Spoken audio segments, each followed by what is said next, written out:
Hello everyone and welcome. In today's video I'm going to show you guys how to replace the front rotors off of your 2007 through 2018 Toyota Tundra.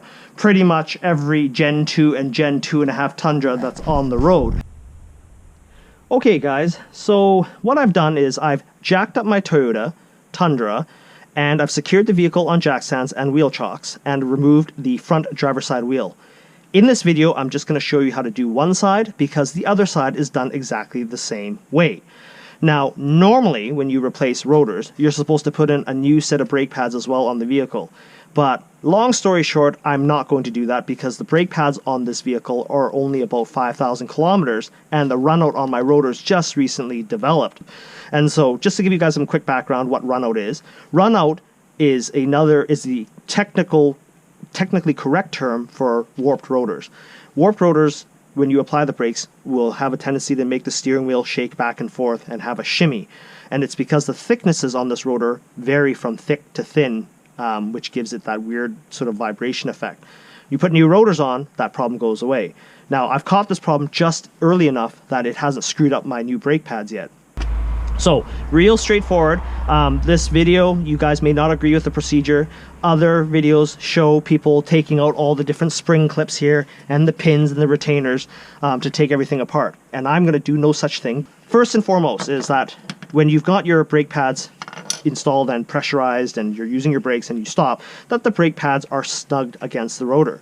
We need to create a little bit more room between the brake pads because the new rotor is going to be thicker than this. So what we're going to do is we're going to make the gap between the pad and rotor bigger. We're actually going to widen it so they can accommodate the thicker rotor.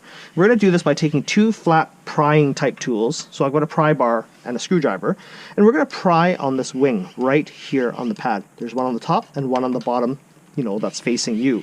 You just have to put the pry tool in and just pry it out as if you're compressing the piston here. And that's going to move that pad against those pistons and make space. And you can tell you've done it properly when you can actually stick a screwdriver between the rotor and the pad and it now moves around. You only have to do this one side. We're next going to remove the retaining clip that holds the hard brake line onto the steering knuckle. And this is going to be accomplished by using a flat blade screwdriver and a hammer. And following the brake line from the back of the caliper, it's going to go up and you'll see this little silver clip. Put your flat blade screwdriver behind it and just tap it out.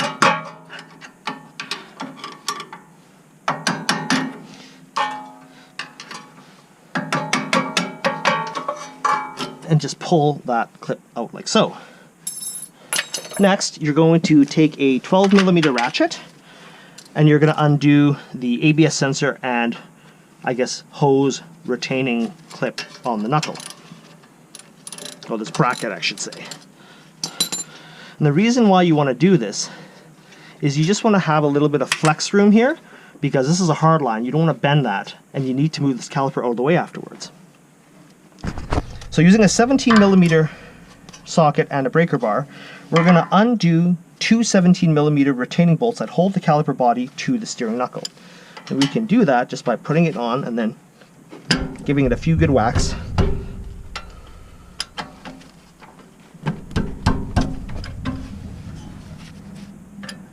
And do the same for the bottom.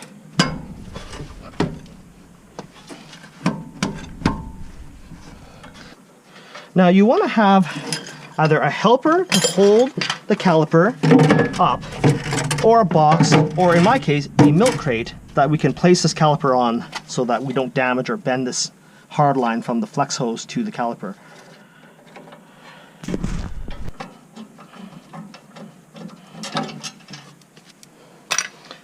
And using your one hand, support the caliper and undo the lower bolt. And then carefully maneuver the entire caliper assembly just out of the way a little bit. Don't bend this metal line. Otherwise you're going to have a hell of a time trying to get that back in and you might even develop leaks. Next, we need to get this rotor off of the bearing hub assembly. And we're going to do this by taking a metric 12mm bolt. And we're going to screw that into a hole.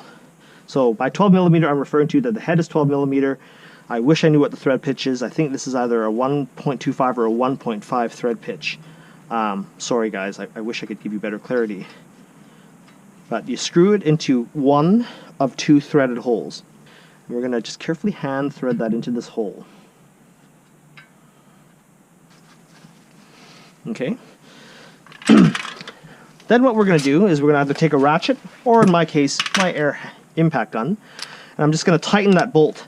And what that's going to do is that it's going to press this whole disc assembly off of the hub. Like that. Remove the disc from the bearing hub. Now that everything's off, we want to take some brake cleaner here and give our mating surfaces of the hub a good cleaning. So I'm just going to have to use a rag and a screwdriver to clean off all this corrosion and dirt.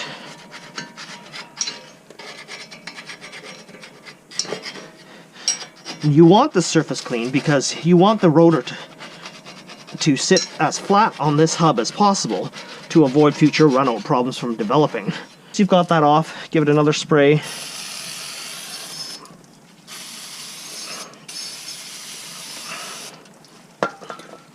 And then wipe the surfaces clean again.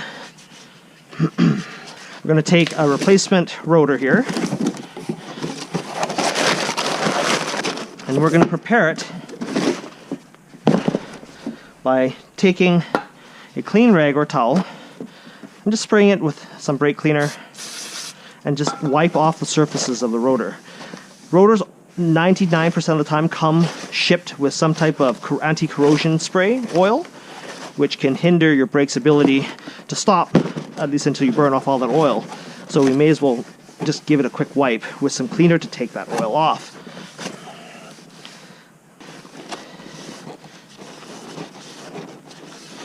And then what we're going to do is we're going to take a little bit of anti-seize, copper or zinc base, it doesn't matter. We're just going to coat the inner ring right here with a nice thin coat.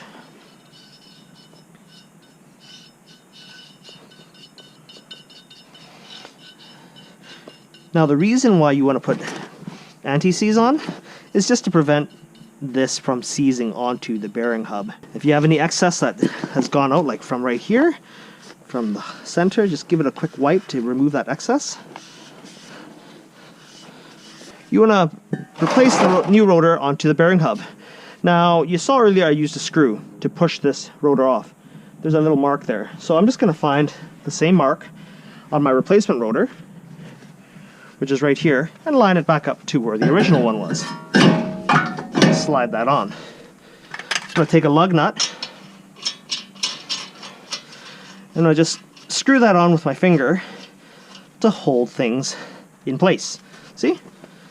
And then what we can do is reinstall the brake caliper with all the pads and everything intact. So once we've got that secured, we can carefully reinstall our caliper assembly complete with brake pads just by carefully maneuvering it around the new rotor. And because you made the space between the pads bigger, that it should go on quite easily.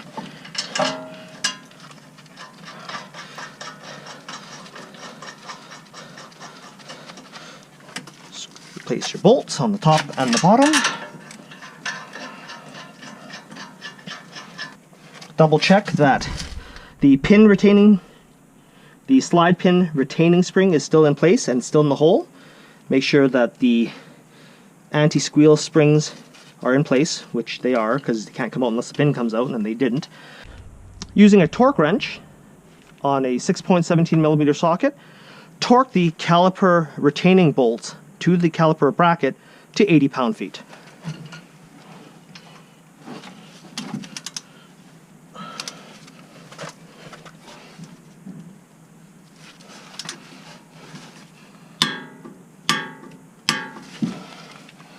Repeat the same for the bottom.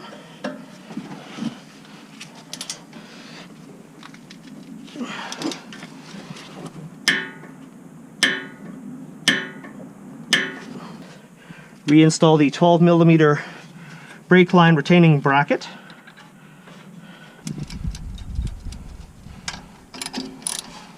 And just tighten that down, just hand tight.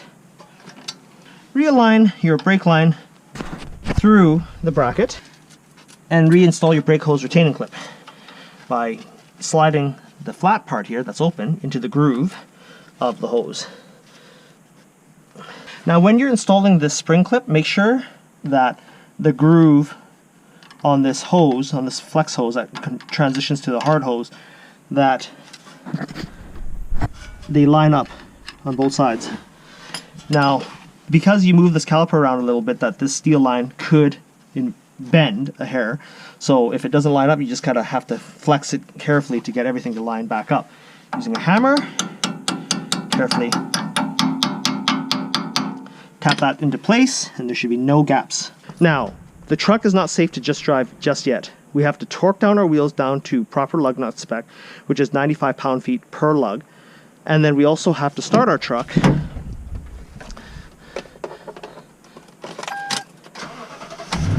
then make sure that you guys pump the brake pedal at least 10 to 15 times until you build up pressure again. And the reason why is that, remember, we push the brake pads apart and displace that fluid in the brake caliper pistons. We need to make sure that we set those pistons back to where they need to be so that you have good brake feel. Just keep pumping it. And of course, now the brake pedal feels exactly like what it did before I started doing this repair. It's now time to bed in the brake pads onto the new rotors. Now this procedure actually needs to be done anytime you change your brake pads or you change your rotors, or both. And the intent here is you want to evenly coat your brake rotors with a even uniform coating of brake lining material. I can't remember what the industry term is called when you do that, but it actually helps make your brakes more effective. And this should always be done, you know, at least 8 to 10 times when it's safe to do so, going at speeds that are fairly safe, like 50k an hour. Like right now, for example, there is no one following behind me. So I'm going to get the vehicle, say, up to 50 or 60 kilometers an hour, and then I'm going to firmly apply the brakes and drop down to 40. And then I'm going to re-accelerate again, you know, going 50 to 60 kilometers an hour, and then I'm going to firmly apply the brakes. Drop this vehicle speed down to 30 again. And I'm going to repeat this process 8 to 10 times to fully bed in my brake pads to the rotors.